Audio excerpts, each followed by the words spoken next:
great. Hello, everybody. You might even remember me now because I was here just a week ago. Got to be closer to the mic. Closer to the mic? Okay. I'm Greg Caillet, and it's my pleasure to greet two visitors for you, one of whom is in the front row here, Pat Hathaway, who owns California Views and is a photographer and the archivist for almost all of the fabulous Monterey Peninsula and Cannery Row photographs and things. So please say hi to Pat after the seminar. With Pat is one of his good buddies and one of my good buddies, Michael Hemp, over here on the right. He's our speaker today. Michael was born and raised in Berkeley, California, went to school there, got his bachelor's degree at lower division bachelor's degree at Gonzaga University in Spokane, which I think tells you something about where he might want to go next. He got his BA degree in international relationships at UC Berkeley. He served as a U.S. Air Force Special Intelligence Officer for quite a while and was in Laos, Cambodia, and the Vietnams. Of more notice and about more interesting to us today, in 1983 he created the nonprofit Cannery Row Foundation and served as its president and certainly leader for all those years until this year when, after I retired, I unfortunately got elected the president, so I'm trying to replace Michael, and it's not been easy, I'll tell you that. He's written a couple other books that he can tell you about if he'd like to. The book he's going to talk about today and the one he's working on a new edition is Cannery Row, The History of John Steinbeck's Cannery Row. And there's a copy of it up in front. He'll talk about it. We've been forbidden by San Jose State to sell books here, but come see me or Michael after the seminar and we'll work something out. We're going to go to the Hot Enchilada and have lunch. You can join us there if you'd like. Kim Solano said we could sell books there. The two-star novels that he's written, End of Lies, The Najik Pheromone, and Sir, Legend of the Last Otter Hunter, are as an ebook. Today he's going to talk about the culmination of nearly 4 decades of research on the history of Monterey's old Cannery Row. He's retitling the new venture Conjuction. He'll explain that to you. He and his wife Terry and their 2 poodles have recently moved to Gig Harbor, Washington.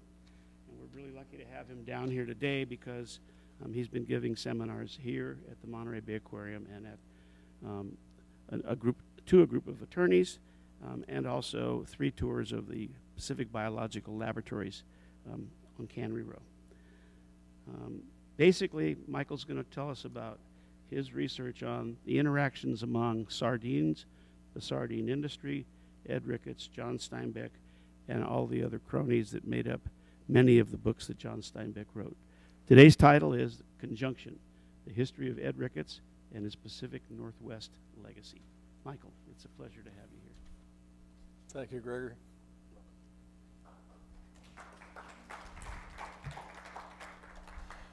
Well, thank you, everybody. I really want to thank you for coming today.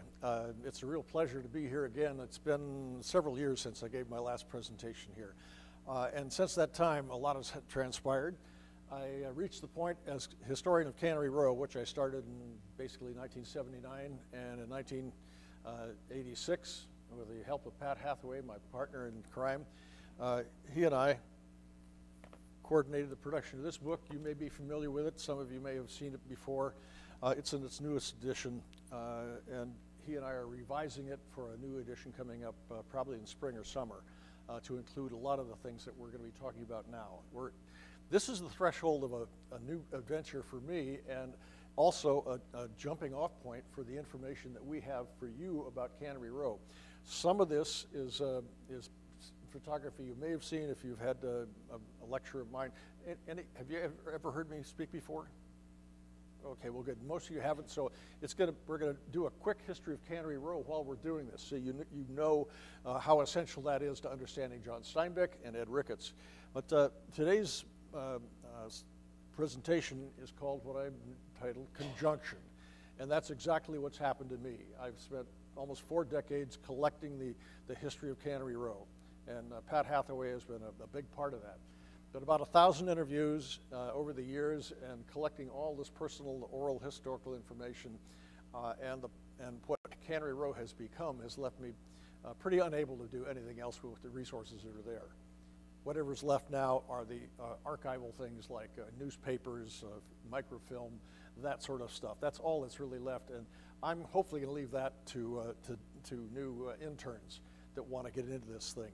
It's a wonderful opportunity, by the way, because this is unstepped on, as was the history of Cannery Row in 1983 when I started the Cannery Row Foundation and became the Cannery Row historian.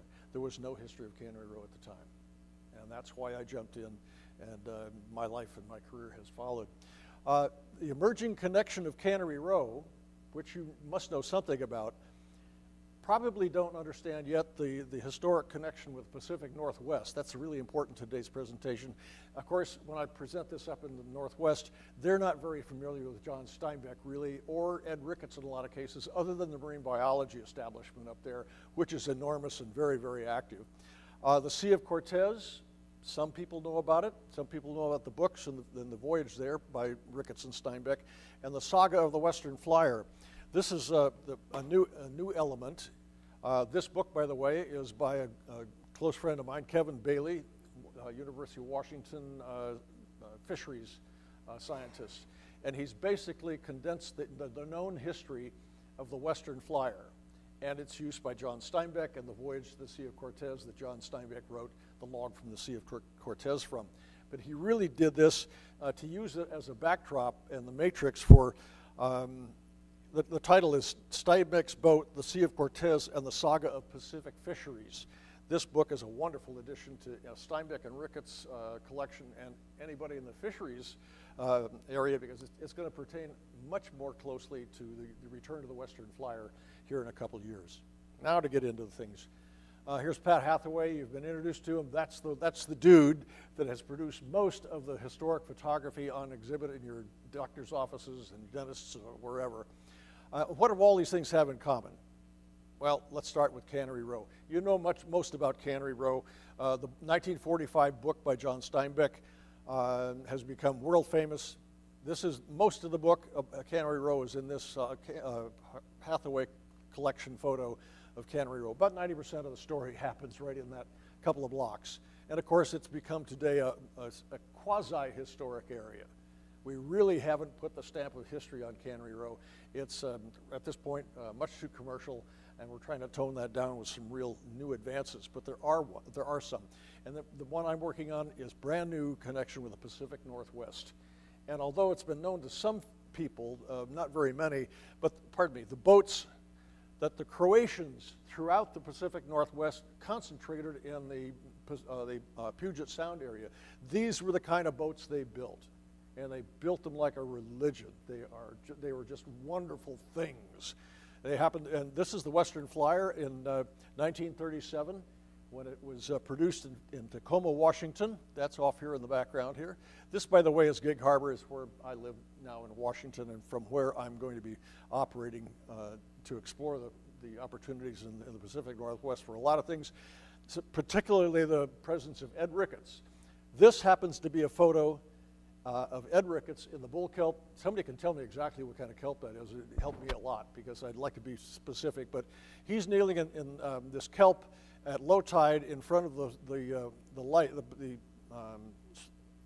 light at Port Townsend, Washington. 1930. The photograph is taken by Jack Calvin, his co-author for Between Pacific Tides. When I saw that photograph, Pat Hathaway passed this along to me. You got to see this. When this came into my life, I said, I've got something to do, because really nobody has pursued this next step. It's like when I started the Cannery Row, it hadn't been stepped on. Now this is pretty much the same thing, but this is the new opportunity in the Pacific Northwest, and it's about the boats, because these boats were built primarily by Croatians. It's a Croatian boat building up there, boat building industry. The Croatian boats were used by Monterey's Sicilians to do the fishing. The preponderance of Monterey's fishing boats were from the Pacific Northwest. They were built there for the specific purpose of operating out of Monterey Bay and the specific kind of layout and design for these boats to do fishing for sardines. So The Pacific Northwest also has a much more robust historical presence. This is the Foss Waterway Seaport Maritime Museum right on the dock in the waterfront of Tacoma. Very near, very, very near the location of Western Boat Building that actually built that Western Flyer in 1937.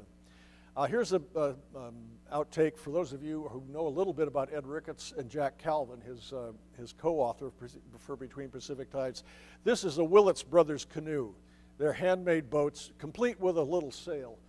For their honeymoon, Ricketts' co-author and partner and his wife rowed a canoe just identical to this on exhibit at the museum from Tacoma to Sitka, Alaska.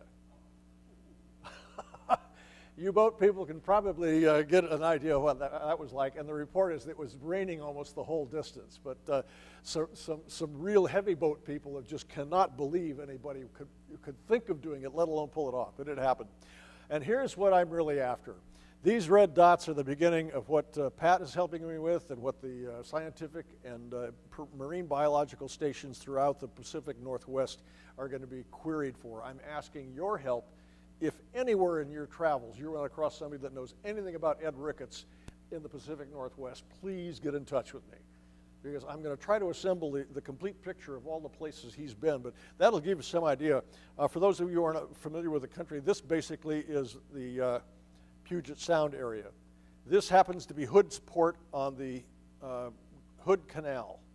This is where Ed Ricketts spent almost every spring in the late 1920s and early mid-1930s, often with his family, collecting from there all over the Pacific Northwest, as far away as Comox and beyond, Sydney, this is Victoria, Nia Bay, Port Angeles, all the way down to Olympia. He's been in a lot of these reported places, and I'm trying to connect them all, photograph them, then and now photographs with historical photography, so that we can build a picture of where he was and what he was doing when he was refining his approach to marine biology, which basically ended in the revolution in marine biology that he was largely responsible for.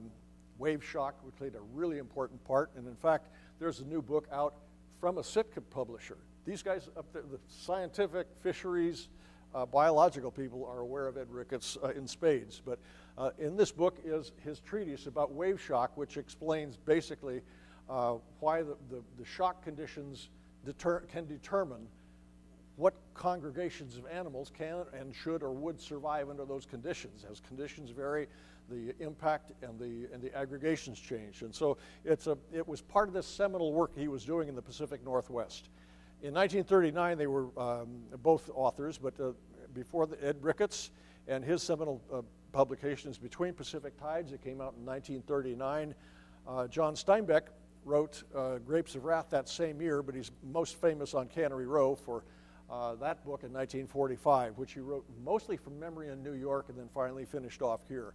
And there's a book called A Real Life on Cannery Row. My pal Scrap Lundy passed away last year, but that's what you can look for if you ever have a need to know page by page in Cannery Row, the book, what is real and what isn't.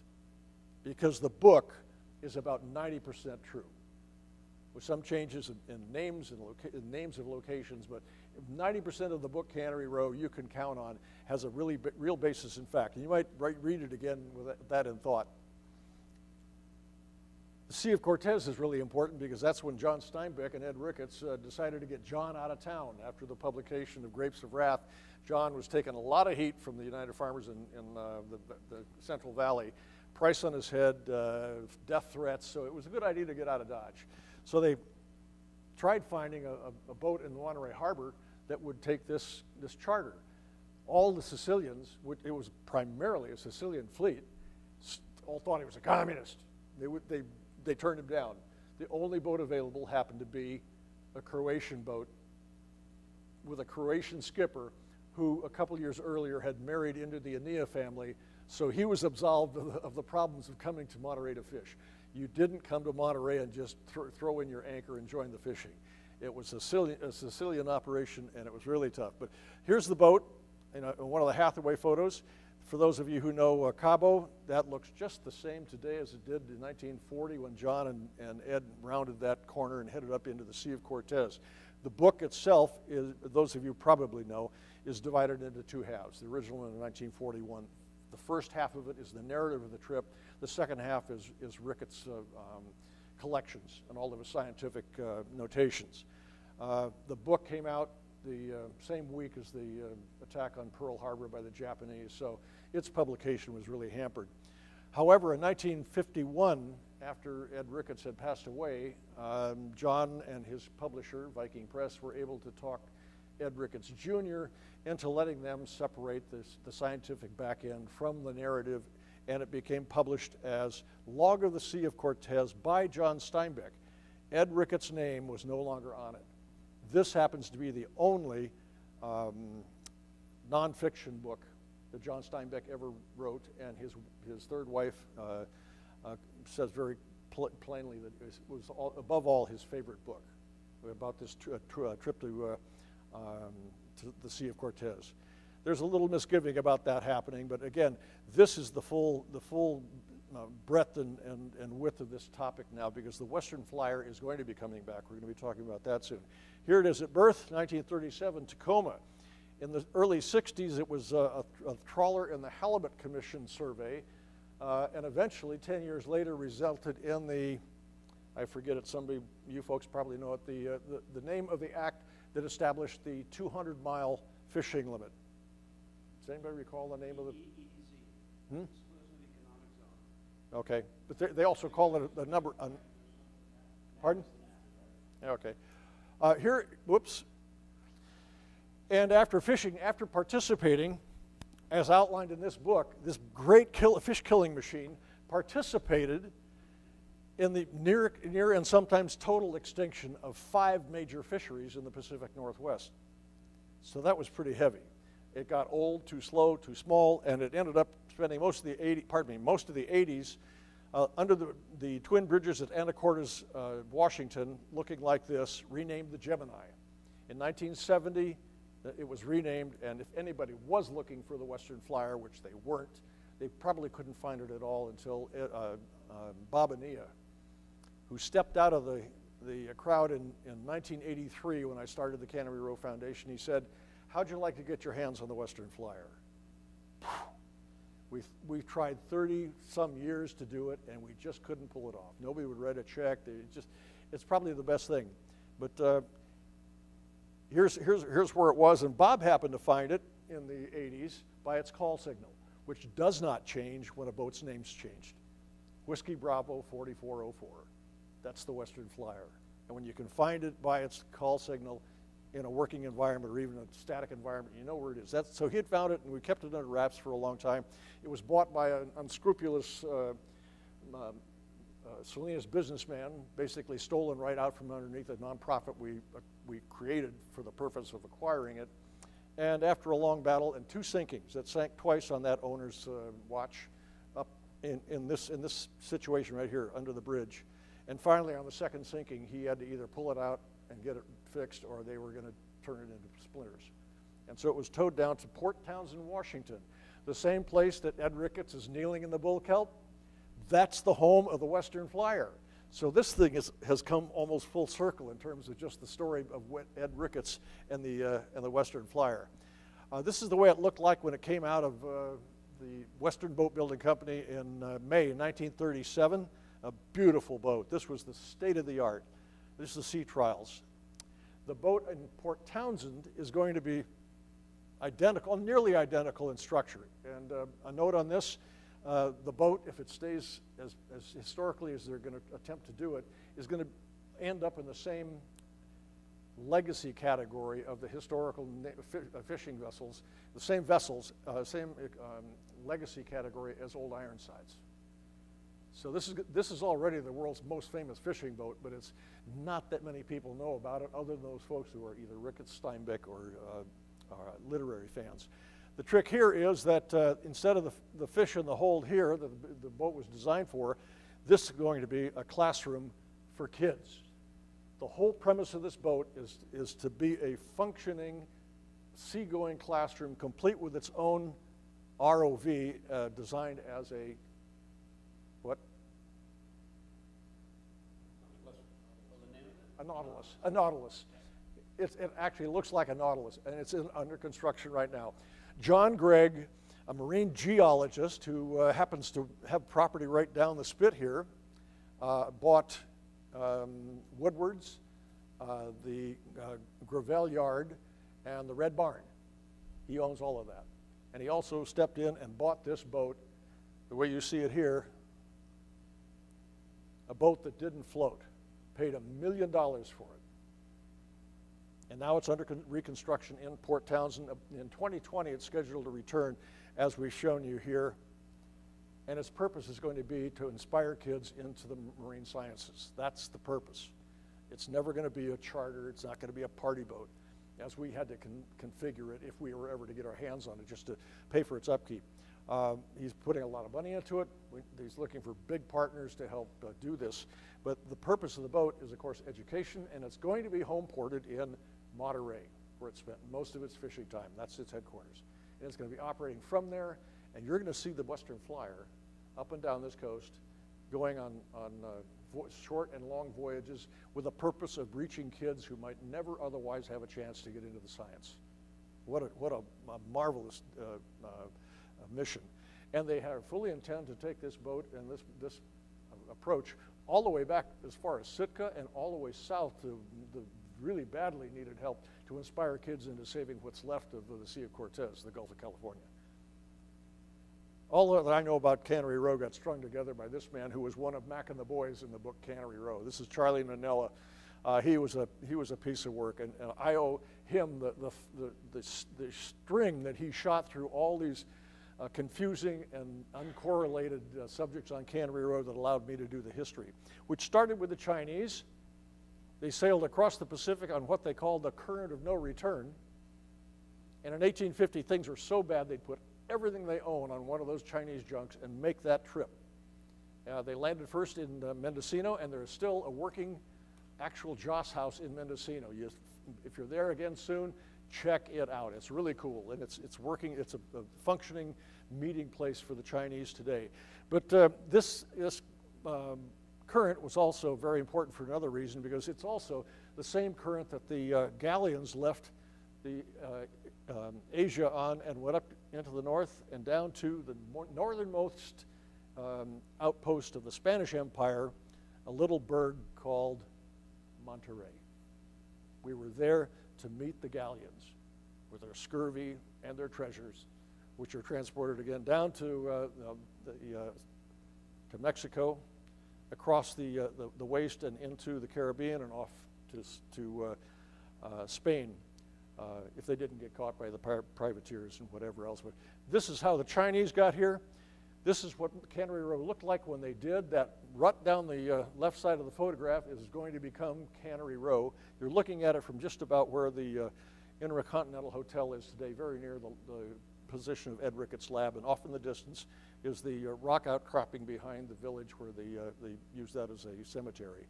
The Chinese established the Monterey fishing industry when nobody had ever been able to take advantage of the marine environment before them. Another big change happened in 1879 and 1880 when the Iron Horse arrived, Southern Pacific. Well, it arrived for one purpose, really, and that was to deliver patrons to the Hotel Del Monte, built in 9 months. And there's some evidence that this major portion of this building was put together in as short as 90 days. We're still checking that out, but it's an amazing story. It was called a folly, but people didn't think it was possible to happen. But it opened its doors in 1880 to a world-class clientele in the finest seaside establishment in the world. And that's what it proved to be.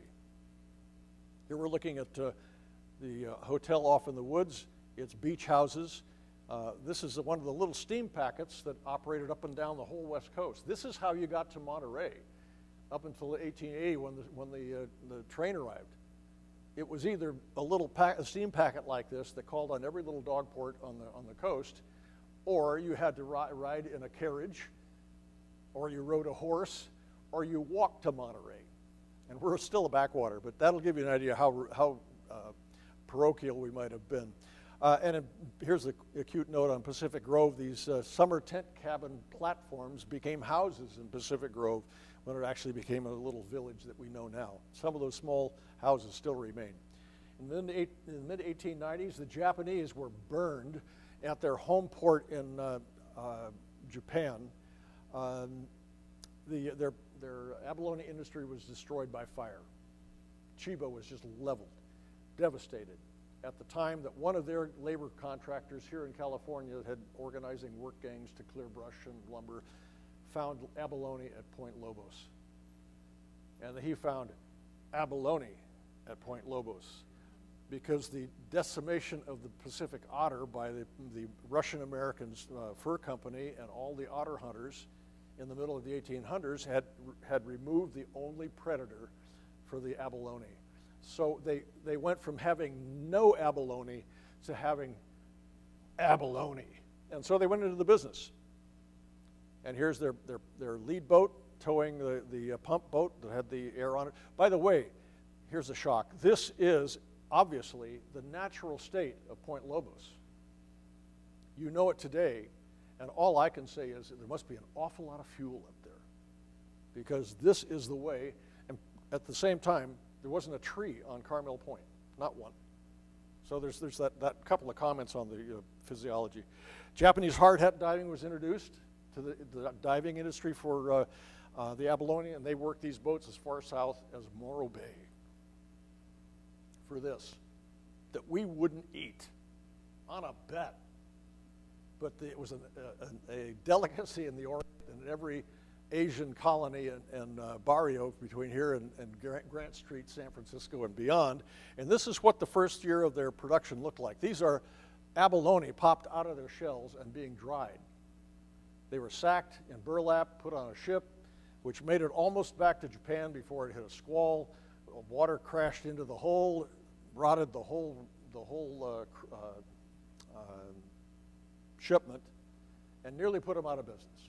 But it appears that they may have gotten some new equipment from a small American operation that was finally moving south, and the Gaetti brothers may in fact have started them in the direction of actually cooking sardines and canning them before we had any idea what that was about.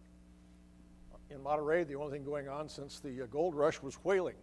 4 Azorean Portuguese whaling companies did the same thing they did in the Azore Islands. Monterey's Portuguese, by the way, are almost exclusively, not exclusively, but very prominently Azorean, rather than from Portugal itself. And in the Azores, the whales swam right by the islands, just like they swim right by Monterey Bay, by Cannery Row. So from the beach on Cannery Row, they'd launch their longboats, row like hell, harpoon the whale, take the Nantucket sleigh ride while they got pulled around until the whale got tired, then they dispatched them, and then rowed like hell to get them back to the beach, which was going to become Cannery Row, before the carcass sank. And then, of course, they cut them up for blubber and started the first olfactory aberration in Monterey. But it was so isolated, there was no cause for alarm. At the turn of the century, John Maccabee from San Francisco bought the beach and was going to turn it into a little boat and tent summer establishment. But he forgot or never heard what Mark Twain is claimed to have said, that the coldest winter he ever spent was summer in San Francisco. And of course, we're in that same weather pattern, but it's something that contributed to the fact that it didn't work. This beach had another purpose that was going to come up later. This is the Hopkins Seaside Laboratory. Anybody know where this was located, just for fun? This is the end of the Nope, this happened to be located at Lover's Point. Yeah, Lover's Point. This is the graduating class in the late 1800s. And in 1918, it was moved over to, after the earthquake and fire, my alma mater, Cal, had no use for the property down here. It went to Stanford in some nefarious arrangement. And the Agassiz building was put up in 1918 on its new site on Cannery Row, and this whole thing was moved. A note about the Japanese, again, it was really important. They weren't just the abalone folks. Otisaburo Noda happens to be this gentleman right here, and Gorosuke Kadane was the gentleman who operated the abalone process, did a lot more things. Especially Otisaburo Noda is a really unheralded part of our history. And at the turn of the century, he built the Japanese tea gardens and restaurant on, guess where? Lover's Point. Yeah, and there's a chance that that may be recreated historically, given what, if it can ever get through the politics of the Pacific Grove. The Japanese also owned about 2/3 of this fleet of small sailboats. This was the only fleet we had in Monterey at the turn of the century, but look at the bottom of this card. This again is from the Hathaway collection. 7,000 salmon were caught on hook and line in a single day during the salmon season. Can you imagine 7,000 salmon? But I don't mean salmon, I mean salmon. Look at these. And of course, fish like that drew the buyers, and down from San Francisco and elsewhere came the buyers, the chief of which was Frank Booth from San Francisco and Black Diamond near Pittsburgh on the Sacramento River. He tried for several years, and finally in 1903, he was able to officially establish the first cannery in the harbor in Monterey. But the problem was the heads, tails, guts, entrails, the blood, all that stuff went off the back of the pier of his dock into the harbor right in front of the Del Monte Hotel. So the industry was forbidden any more canneries in the Monterey Harbor. The only place to build them was on this totally inappropriate, rocky, dangerous coastline going south to China Point. And right in the middle of it was Maccabee Beach again. This is after the fire in 1906. When after the fire, the earthquake and fire in San Francisco, several hundred Chinese refugees from the San Francisco fire came down here and swelled the village, which was located on what we now know as the space between the Monterey Bay Aquarium and the Hopkins Marine Station. That was Chinatown. And it was torched, it was burned, it was part of the Yellow Peril, it was arson, and it put the Chinese out of the fishing industry. But incidentally, their Joss house happened to be above the railroad and was saved, and there it is in its second location in this Chinese settlement on Maccabee Beach in Monterey. About 1/3 of the Chinese moved to this station. The problem with that is the same smell of drying squid, drying fish, opium.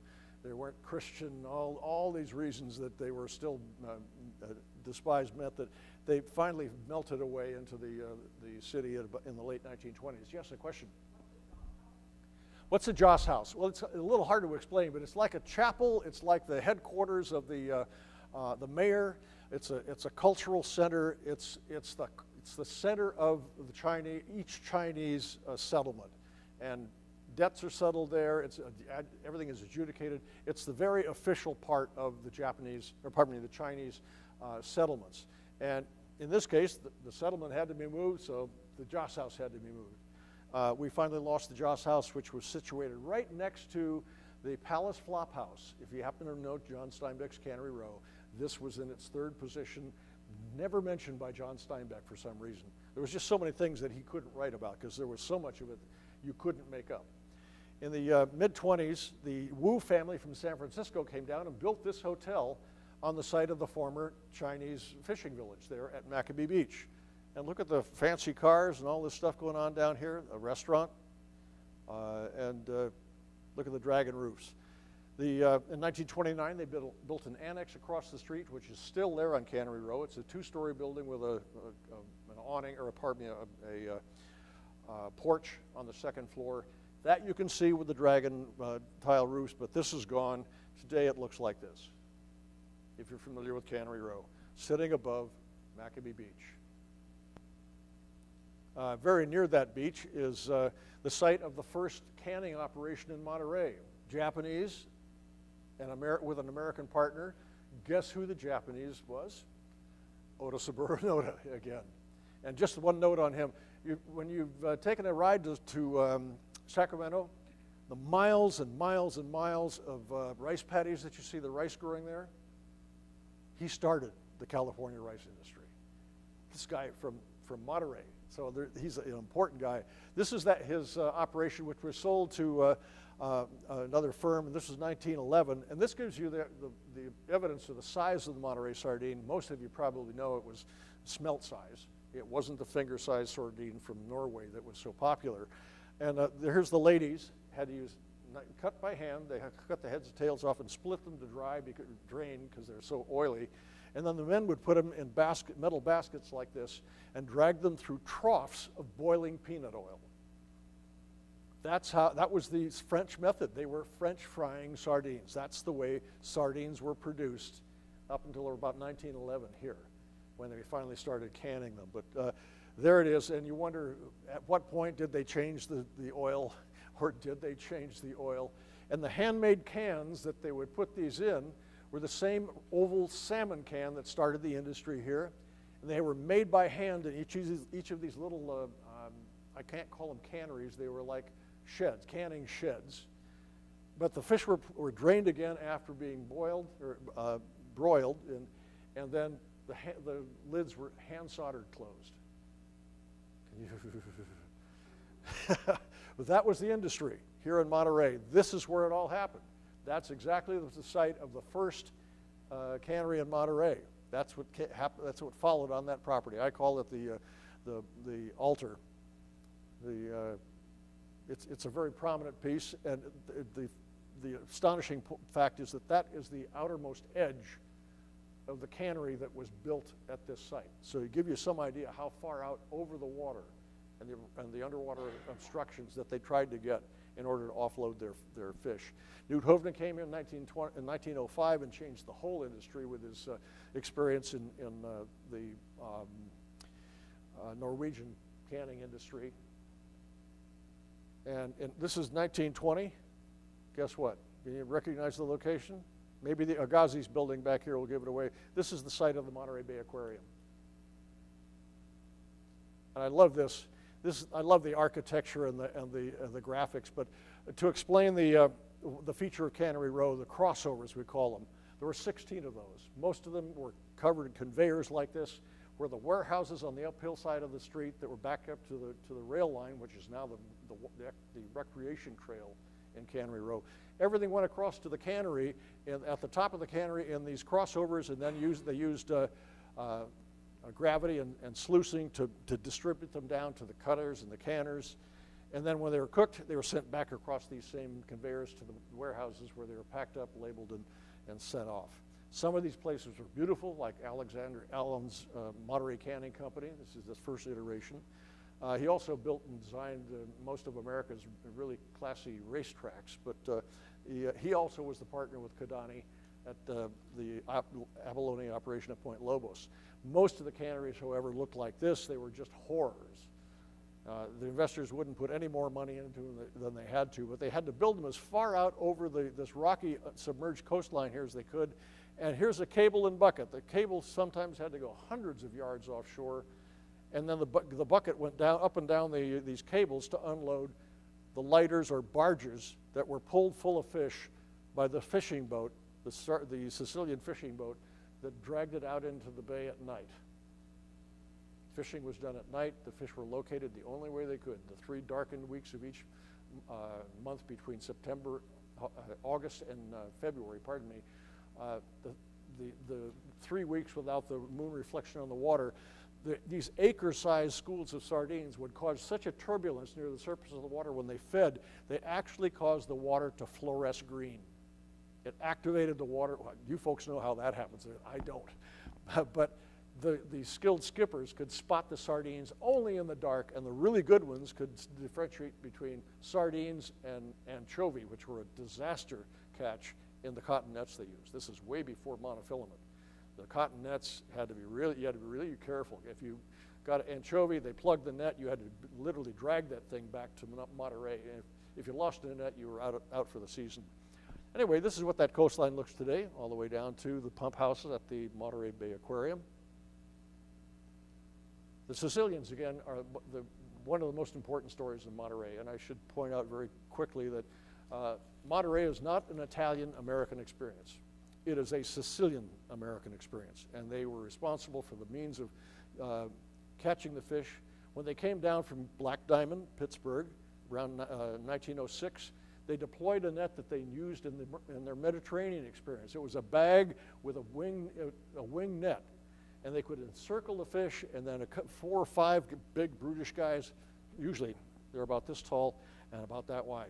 The Sicilians were unbelievable, but they were here out in boats like this. This is the Monterey Clipper, often called the Monterey boat, one of the most famous designs in the world. One cylinder, 2-cycle Hicks boat engine, one of these choompa, choompa, choompa sort of things. They would never take this boat out of the sight of land because if it quit, they were drifting to Hawaii before anybody would miss them. But look at the feature. This boat is only big enough to carry the net and the 5 guys on the crew. Where do you put the fish? Look at what they had to tow into the night out into Monterey Bay. Tough work. The 26-27 season start like every season did with a strike to determine the price of the fish for that year. Well, it wasn't working out this season, and like Congress today, it wasn't going to work anyway. So Hovden sent to San Pedro, his operation down there in tuna, and brought up 2 of these purse seiners, and that changed everything forever. It was no more open boats. It had a cabin. It had an engine, a diesel engine that could take you all the way to the Farallones looking for sardines if you wanted to. It had bunks, a galley, a winch that did all the pulling, and a block and tackle that collected the net as it was deployed and redeposited onto a platform that revolved and could deploy the net again immediately. These nets got to be 200 feet deep and 1/4 mile long, and you multiply that by the new wolves of the sea, which gradually became to this level. Here's a perfect example of the highest of that technology was the Western Flyer, and it joined the Monterey fleet in 1938. And you could probably find it in there. There is a photograph of the Western Flyer and another of Pat's number of photographs, but this is the one that's in my book. And people ask, well, why are all these boats here? You're supposed to be a fishing village or a fishing business. The secret is, how did they find them? At night. This is what it looked like at night. You didn't turn a light on unless it was absolutely necessary, because a boat turning a light on meant they had fish, and they got all kinds of company in a hurry. But this is a good catch. You can tell this is the cornucopia. All these guys work for shares, not dollars per hour. So if you had a good boat, you made a lot of money. Sometimes these folks would buy their way onto boats trying to get a good season. But the best of these, and again, here's a perfect example of the size of the Monterey sardine. These boats would pull up to hoppers designed by our friend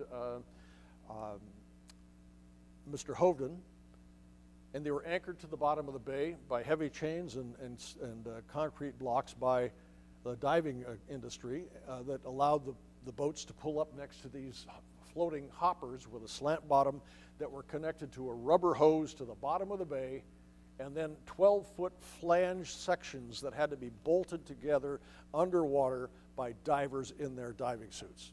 Unbelievable work and really dangerous. This is where there's being brailed from the hold of the sardine into the hopper. And the guys responsible for all this were the divers of Cannery Row, which most people don't know about. This Eddie Bushnell is one of the best of them. And the Cannery Row Foundation in 2008 put this memorial to them out on the San Carlos Beach walkway. Next time you're out there, go see this. This isn't a helmet. This is a bronze casting by Jess Corso. It's amazing that it looks almost like the real deal, but it's a tribute to the divers, 2 of which died working underwater. And that diving resulted in the fish being sucked ashore through these pipes. Big turbines in each deck house or a pump house, which the Monterey Bay Aquarium has a big pump house. Well, I believe it has an elevator in it or something, but look for that feature the next time you're there. It sucked the fish in and laddered the fish up to the top of the canneries and then sluiced them down to the cutting tables. No more cutting by hand. That was too expensive. So anybody could cut fish now. You had to, this is a moving platform. These are slots or grooves, and they're being pulled under these circular blades that cut the heads and tails off the fish. An arm comes up and knocks the guts out, and you've got fillets this long that fit 5 or 6 fit very neatly in the same salmon can design that started the whole industry. And then they were, of course, sealed mechanically. It was not gorgeous work, but you could see anybody could lay fish in the slots that were being pulled into the cutters. The most expensive and highest paid cannery worker in the world happened to work Monterey, and that person happened to be Marilyn Monroe in her first co-starring role as a fish cutter on a cannery in Monterey. This was filmed in 1951 on Cannery Row. So this is one of her premier appearances in the movie. And I was looking for that movie because the introduction to the movie is about a 10-minute documentary of this whole process I just explained about going out at night and the fishing and the nets and pouring all that stuff right up to the cutting. And I was looking for this movie which starred Barbara Stanwyck, Paul Douglas, Robert Ryan, and in her first co-starring role, Marilyn Monroe, who was the artichoke queen in Castroville, as some may know. But another little note, between the filming of the movie here in 1951 and its premiere in 1952 in Hollywood, her publicist staged the famous nude calendar photograph of Marilyn Monroe. So between the time she shot this movie and the movie came out, she was already hot property all over. But I was looking for this, and a lady came up to me and said, "I hear you're looking for Clash by Night." And I said, "I sure am." And she said, "Well, my godmother made a movie." Her godmother happened to be the daughter of Luella Parsons. Do you folks know who Luella Parsons is? Probably not. But she was the Hearst newspaper's Hollywood columnist in Hollywood. And a bad report from her in her column could ruin your career. I mean, it was that sort of a thing. She and Hedda Hopper got in a big war after a while. But it was her daughter, Harriet Parsons, who was hired by Howard Hughes, who owned RKO Films, to be the first female producer in Hollywood. And this whole movie was shot in Monterey on the docks and in the canneries. And when this gal came up and said, "Would you like to get, I hear you're looking for the Clash by Night," and I said yes, and so we had a Clash by Night. In fact, this is one of the locations that a lot of the movie was shot on. This is across the street from the Monterey Plaza Hotel on Cannery Row.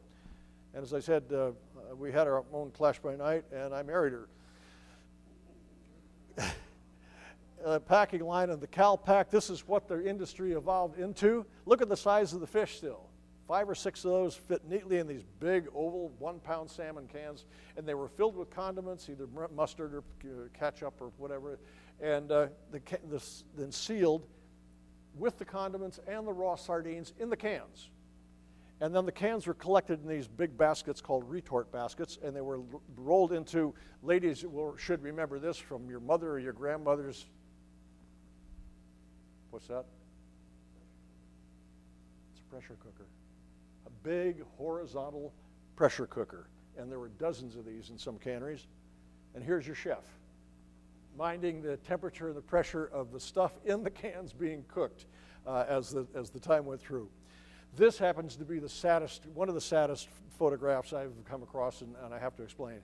2/3 of the fish that landed at Monterey, 2/3 of the sardines, averaging sometimes 200,000 tons of sardines in a 6-month season. I calculated that roughly as if you took 200,000 tons of sardines, it would be end-to-end sardines from here to the moon.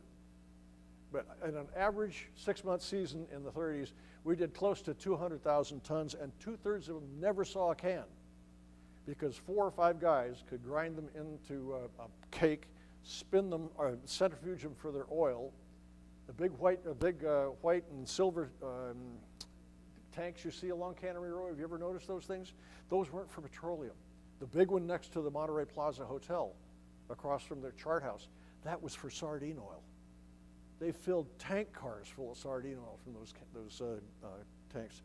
And this is the reason for it, because 4 or 5 guys could do this process.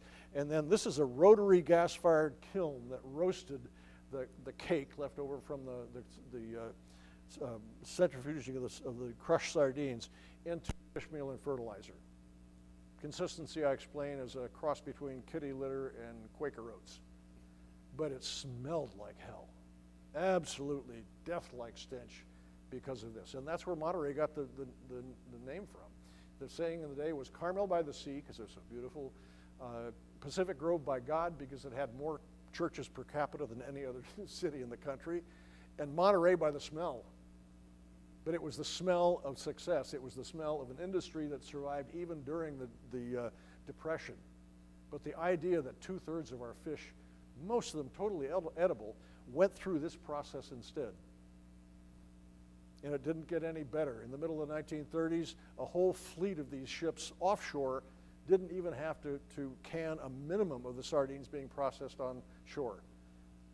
So I believe this is where the biomass took the hit it could not respond from. This is in the late 1930s, when the big, fat, oily, reproductive fish were all taken. They were all gone. And the younger and younger, were smaller and smaller sardines, and they just could not keep up with things, especially when shortly after this whole thing happened, along came World War II, and the wraps were off, and we went for the whole Magilla. Here's Charlie Nonella again, and here are his friends on the loading dock of the Monterey Plaza, pardon me, the Hovedon Cannery, which is now the aquarium. This is the back railroad dock. These guys, and others like them, here's that same dock area. Here's Dorothy Wheeler, the gal who was the supervisor of this crew of guys at the Hovedon's warehouse. They would all come back, and if the whistles went off, they called them to work. They'd go in a meet. They'd return to in a heartbeat. Not because of the work, but because of the camaraderie and the relationships they had with everybody else doing this business. Can you get a feeling for that? Even in the worst of conditions, this was not easy, happy work, but look at the look on their faces. It was something to behold. This is Hank Damewood, who never thought he was going to be famous, but he's the cover of my book, another Hathaway photo. And here are a number of the 16 crossovers, which are either covered conveyors or covered pipelines. Sometimes they would just pump the pipeline, or the oil from the fish that were processed on the ocean side. They'd just pump it across a pump or a pipe into the warehouse and do the rest of the processing in the warehouse. But here's Cannery Row in 1939, and an aerial shot again from the Hathaway collection. Nothing glamorous. Here's our Maccabee Beach. Here's the Monterey Canning Company, which is now the Monterey Canning Company. This is the Del Mar. Here's Ed Ricketts' lab. Across the street from it is the Bordello of Flora Wood. This is the Palace Flophouse. For those of you familiar with the Cannery Row, these are real places in Cannery Row, and they're real places on the actual street as well. Most of the book Cannery Row is written in this photograph. And here again, here's the Monterey Canning Company. This is the Del Mar Cannery. Over here again is the Hovedon, which is now the aquarium. Here's the Black Cypress that opens the book, and over here is Khalees's La Ida Cafe that was there. This is what it looks like today, that same stretch of the coastline. And in this area occurred the highest symbiosis of science and literature in the American experience. These two guys got together in 1930 in this little house in Carmel Woods. Who did it happen to belong to? It was the artist studio for Sasha Calvin. Remember the gal who rode from Tacoma to Alaska? This is the same place. This is 1929. This is her studio. This is what it looks like today. It was saved instead of turned into a mausoleum like most of the properties are over there. John Steinbeck was a hard worker all day. He did not drink while he was working. Neither did Ed, of course. Ed Ricketts Jr. Is still alive today, living in Mill Valley and contributing heavily to what we know about this whole situation. Very valuable guy. Here's Ed Ricketts in the Carmel Woods. The first lab on Cannery Row was stucco. Those of you who know it, of course, remember it like this. This was replaced after a fire in 1936 that destroyed the most complete intertidal marine biological collection probably in existence at the time, rivaling Hopkins and any others. The fire just devastated everything. Luckily, his manuscript for Between Pacific Tides was at Stanford University Press, who agonized for years to publish this thing and finally did, for a guy who didn't have any letters after his name, over some objections in the establishment at Hopkins, but he revolutionized marine biology from this little place, these two iterations of the lab in the 1930s and the 1940s. And I like to say it was a phallatic exercise before that, one item at a time. It was like stamp collecting. I used to see that when I went to the Steinhardt in San Francisco even. But Ed would say that a species is so many centimeters long, so many grams weight, a certain color, and it does this and that. You need to know that. But he wanted to know, as a tide pooler, why did these collections of organisms decide to live together under these conditions, and yet another combination lives here? And we know that today as ecology. And so in 1984, when the aquarium opened its doors on the premise of Ed Ricketts' work in the 1930s and 40s, unheralded by most people and masked by the fact that he was a very popular character in John Steinbeck's Cannery Row. He was better known as Doc than Ed. And it was our friend here, Pat Hathaway, who has spent his entire career on Cannery Row. His mantra from the beginning, way back, was, there ain't no Doc Ricketts. Please, there is. Don't call him Doc. Don't call him Doc. He was known to everybody as Ed, or Eddie, if he were Mac, but Ed Ricketts. And that distinguishes people who know who he is, the most important scientist that we have ever produced in this culture, at the spear point of ecology. What an opportunity for a guy in a little dingy shack like this. No help from a Guggenheim, no help from anybody, except this sputtering little business of distributing animal specimens to schools and research institutions. Great story. Here he is. I call this his Errol Flynn photo. He's a handsome little dude, and he did well with the ladies. He really was. Of course, this was a really bohemian place in his lab around Cannery Row. In fact, he had a saying that he used to say. One of the Cannery worker early told me that his favorite saying was, "There is no such thing as coincidence, only synchronicities." And I thought, wow, that's pretty advanced for 30s or early 40s. Took me a couple years to find another Cannery worker that knew he liked that say, never took credit for it, but knew who it was from. It was from Evelyn Ott, O-T-T. She was a psychologist in Carmel in the 30s and into the 40s. Knew Ed well, probably worked a little on him. She was a protege of Carl Jung. But I'd use her as the perfect example of the kind of people that were orbiting around Ed Ricketts. And that culture, that combination of things inspired John Steinbeck, and as well as everybody else who was in and around Ed Ricketts. But a note, Flora Woods was just as great a madam as she's portrayed in Cannery Row. Very magnanimous woman in a very unusual business. It was conducted here in something not exactly like a Victorian expectation. Oh, by the way, it's directly across the street from Ed's lab. Here's the black cypress in the book, Palace Flophouse. These are indications, again, that these are real places and real people, including the Wing Chong market that opens the book. John Love had a real relationship with the Chinese. So he starts Cannery Row in a Chinese grocery, of all things. And right next to it happens to be one of the other major bordellos on Cannery Row, and it was called the La Ida Cafe, later to become Kalisa Moore's La Ida Cafe, for those of you who knew the reign of Kalisa Moore. This was a perfect Chinese goods store. Everything a man would need to survive you could get in this store, according to Steinbeck. Although not a model of neatness, it was a miracle of supply. And of course, it's where Mac and the boys got their famous old tennis shoes. More likely, Old Tennessee, guaranteed aged to full 6 weeks.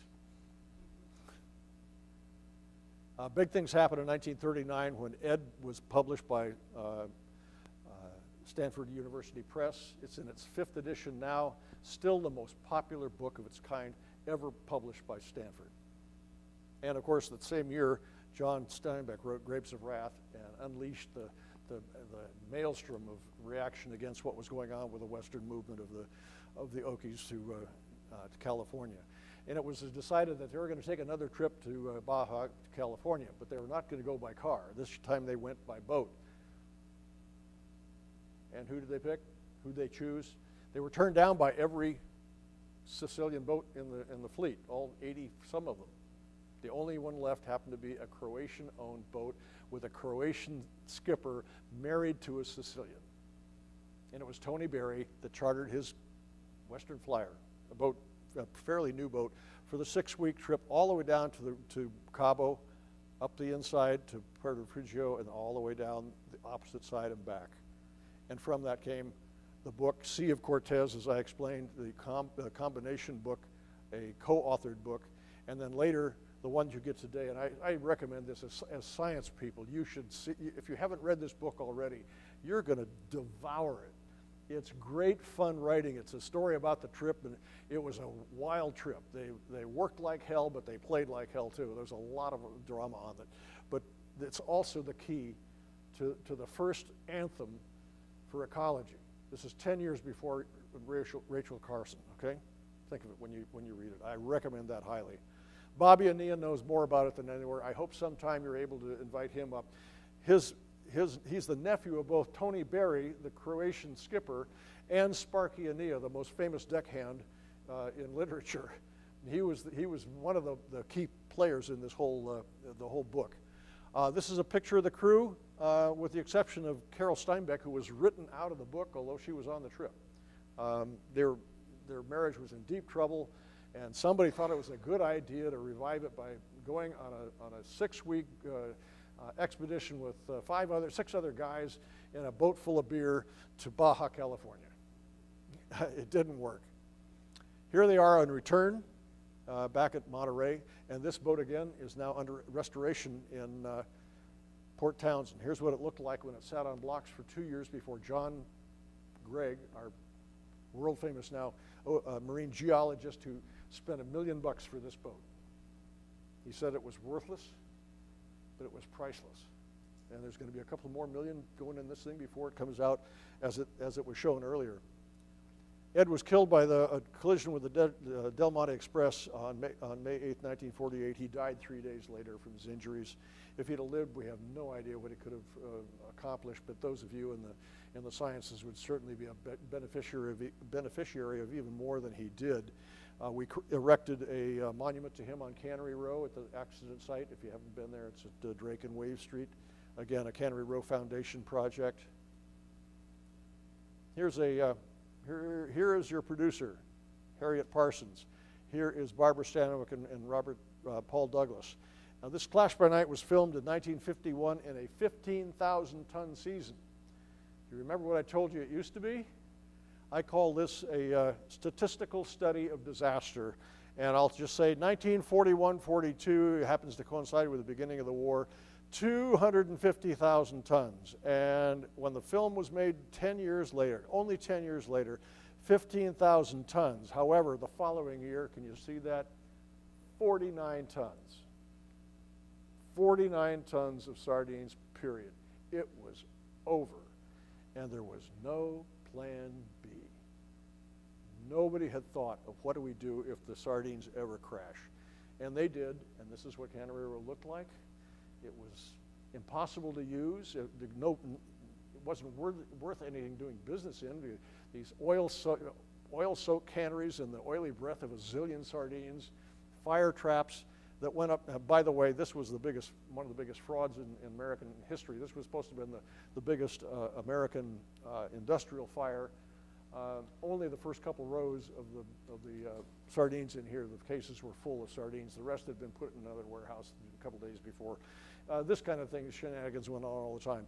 It might be noted too that most of the cannery owners would love to have burned their canneries for the insurance, but they were so broke by now. It was the banks that were carrying the insurance in most cases. So I think, well, that's Wells Fargo all over again a little earlier. Here's Booth's Edgewater Packing Company. He got into the reduction business in 1918. This is now the Cannery Row Brewing Company. But this is what Maccabee Beach looked like. Cannery Row. You'll recognize the Arnia Sardine Packing Company. This is a crossover just by the Monterey Plaza Hotel. This is all just about gone down now, and the end is a big park. What could you do with all this stuff? You could store furniture in it as long as you didn't stay too long and have your furniture smelling like sardines or fish meal. This is the guy who changed everything. This is Wes Dodge, a Salinas businessman, former used equipment broker, was let into one of these gigantic half-acre canneries that had closed down last night. It was all over. They got out of their boots and stuff, turned off the lights and walked out. When he was let into there and saw these, not just this one, but there's numerous canneries just like this, he had an epiphany, started the Cannery Row Properties Company with partners, sent crews in to cut up the original scrap metal for an immediate profit, and sold off the equipment, the canning lines and the working reduction equipment, which was totally operable, to South America and Asia for more than he paid for the canneries.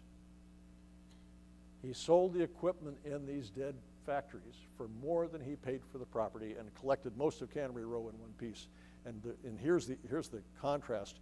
In that atmosphere, a restaurant opens in the early 50s called Neil Devon's. This is what happened on the wrong side of the street, wrong side of the tracks. Look at this going on. Here's the Shoreline Dinner, abalone steak.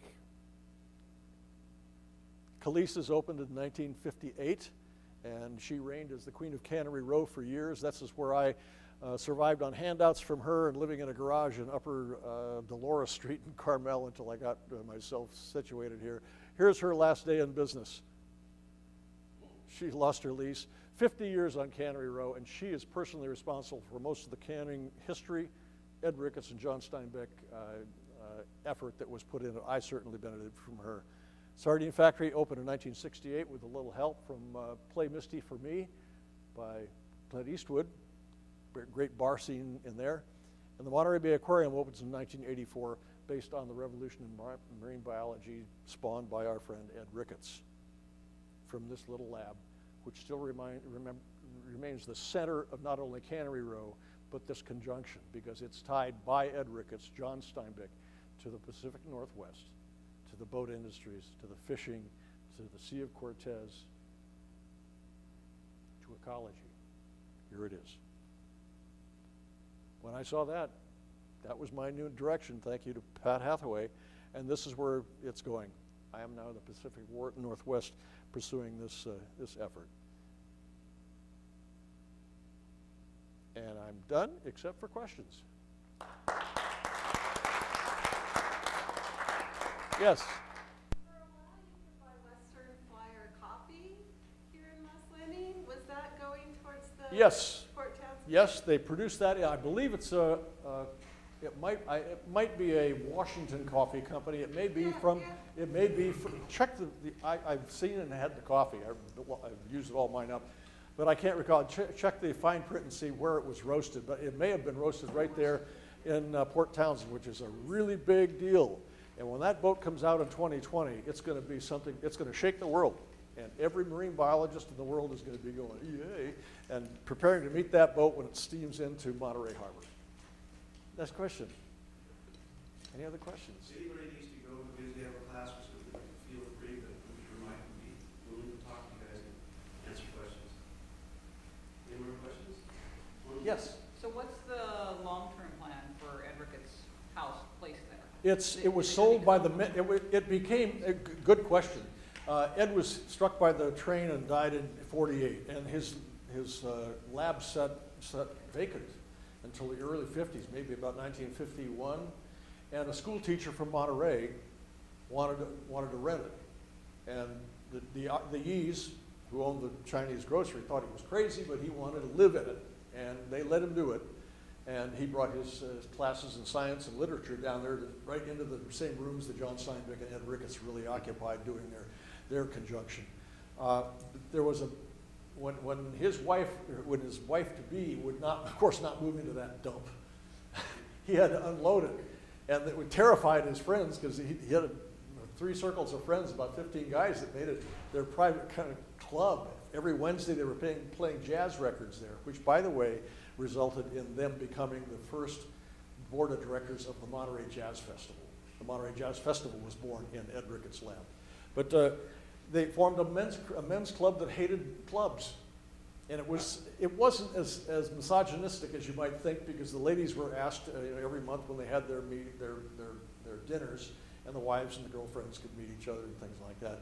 But the men kept this as their private men's club with rights to go in and do whatever they wanted for years and years and years until they started losing in membership.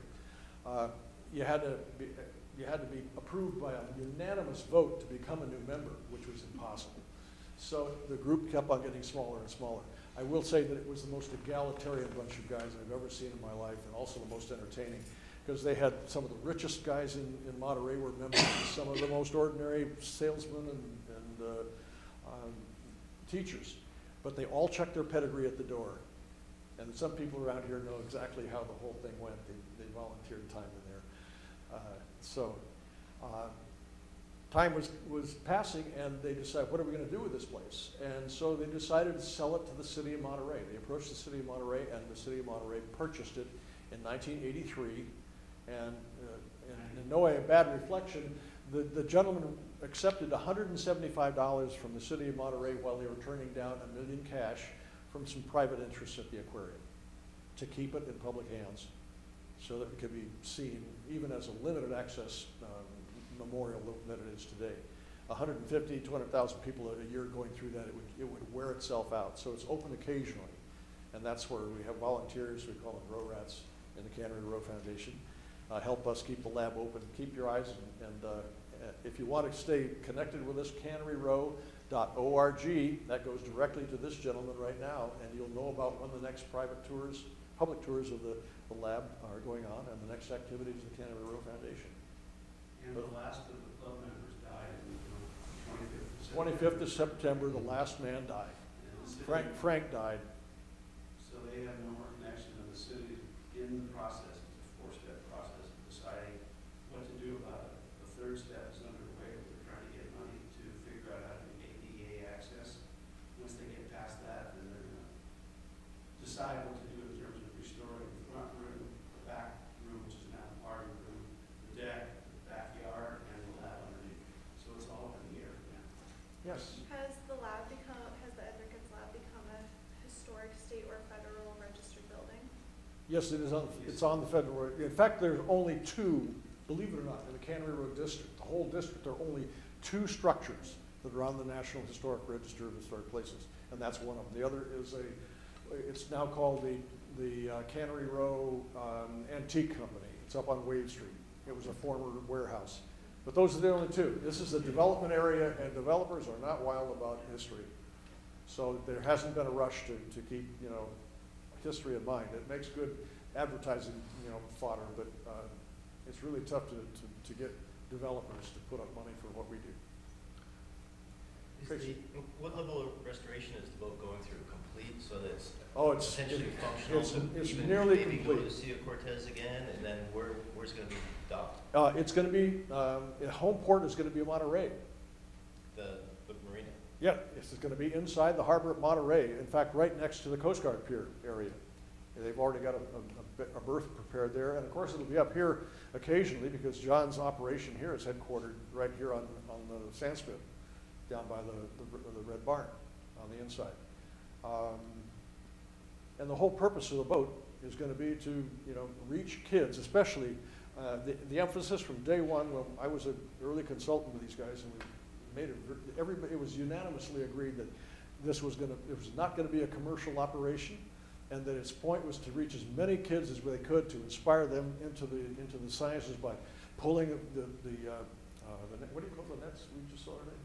Plankton nets. Plankton nets, just going through the basic steps and the intermediate steps of what it means to become a marine biologist, and to inspire them into the sciences. And they're going to, of course, hit all the big time places, the big museums and stuff, but from the beginning, we've always been really fascinated by the idea of going to every dock, every wharf, every faraway place that nobody would ever call on, to give kids an opportunity in places like that to get on this boat and go experience what they do, and hopefully with the help of some major industries. We may eventually see Cisco Systems provide a chunk of money that it's going to take. It's another $2 or $3 million to make this boat. By the way, when it comes out of Port Townsend, it's going to be a hybrid. It's going to be a Tesla of the sea. And their next step right now is they're doing the engineering, because if you don't have fish in the boat, you don't have the weight where it used to be. You don't have an engine, a six-cylinder Atlas that weighed 6,000 pounds to center the. They have to distribute the weight and balance it. There must be gyros and all kinds of things that they might have to include in this. It's a beautiful boat.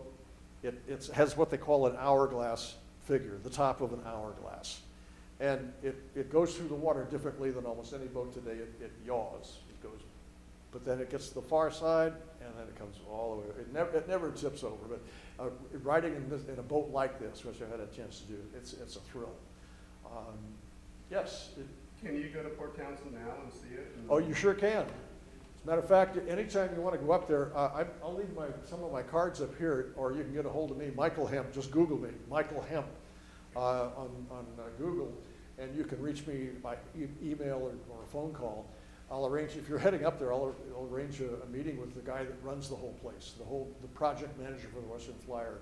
I've got a real strong relationship with him, and they are interested in anybody that will go that far out of the way to see the Western Flyer. So your question's well put, and if you want to see it, it's in a dark period right now because the decks are off. You're looking at the ribs, and most of them have to be replaced. It's going to be a pretty major restoration. Now they're talking about keeping the DNA of the Western Flyer, but it's going to be an almost brand new boat that used to be the Western Flyer that still has some of the heart and soul of it. But the important thing, it's going to come out of there dedicated to the ocean sciences. I mean, this is the real irony, that this boat that helped destroy 5 major fisheries in the Pacific is rising from its ashes almost to become the icon for ocean preservation. I think that's one of the really staggering things about it. If you want to keep in touch, canneryrow.org, that gets to Gregor and myself. My own company is thehistorycompany.com. You can hook up with either of those. We'll keep you up on what's happening. We often have news way before it breaks. And as I said, I was the first consultant and helped build the consultant cadre that they've been working with. They're off onto some really great stuff. The Western Flyer, by the way, has its own or a G2. I'd recommend you see it. That's where I got those photographs from the design of the boat. It's westernflyer.org. But we've got 2 years. It's going to be a long time coming, but it's going to be really exciting when it happens. Yes?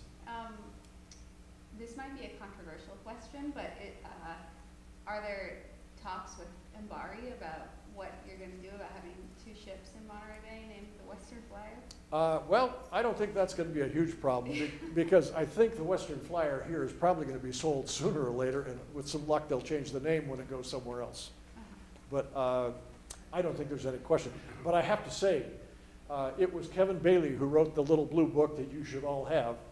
And I've got some that I'd be delighted to sell you when we have lunch over at the Haute Enchilada. But saying, it was Kevin Bailey who emailed me and said the Western Flyer's been bought. It's been saved. And I wrote him, I emailed him back and said, wow, that's great news. What's going on? Tell me about it. And he gave me the guy's email. And so I wrote this glowing email to John Gregg saying, oh, this is the greatest thing that's ever happened. It unifies so many historical and cultural, interests, scientific interests. And then somebody said, well, are you sure it's not the Western Flyer from Mbari? And oh no, I've got myself all jacked up. It's finally been saved, and it was ready to be destroyed. It was going to be inside parts of it were going to be used inside a restaurant motif in Salinas. That was its ultimate purpose, and it had stayed in the property of the businessman that accepted $1 million from John Gregg. But I was just devastated when I heard, and I just knew, oh no. So I wrote Kevin back and said, oh, please tell me that. He says, no, he wrote back right away. He said, no, this is the real Western Flyer, don't worry. But that did crash on me. Good thing you asked. But it's going to be very clear by the time the Western Flyer returns that which Western Flyer they're talking about, because it's going to be in the news everywhere. And of course, the maritime and marine science community is just going to be flooded with this information, because just about everybody in the marine sciences knows Ed Ricketts or about him. And he's just now getting to be, popular culture. And we're doing our best to make sure that happens. I don't think they're going to overlap for very long, because the research vessel Western Flyer is near the end of her service life, and Embari is planning on replacing her with a new vessel, and so she'll go away. Real soon. Yeah, by 2022, I think. Well, that's when the real Western Flyer will be coming south. First thing they'll do is go to every dock in Puget Sound. That's the plan we set up, to break in the boat and break in the crew before they put that thing out in the Pacific, because that's big time. But the naming probably follows the rules of zoological nomenclature. It doesn't really matter. Doesn't do something gets priority. Yeah. I'm a fish guy. I want to thank. The call letters stay the same as they've been, right? I want to thank Gregor for inviting me out here today. It's been great. Thank you very much.